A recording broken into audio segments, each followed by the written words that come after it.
తప్పకున్నా భారతంబులోని పరమార్థమిదియే కదా, భారతంబులోని పరమార్థమిదియే కదా, విశ్వదాభిరామ వినురవేమా.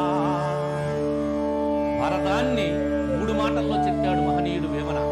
సాటివారు నిన్ను సాధింపగలేరు, దైవ భక్తి బలము తప్పకున్నా భారతంబులోని పరమార్థమిదే కదా అని ఒక అపురూపమైన భావాన్ని మనము ఎప్పుడైతే దైవతత్వాన్ని దైవ మార్గములో మనం పయనించగలమో వారు నిత్య సత్యమైనటువంటి యొక్క మార్గములో పయనించగలరని సమాజానికి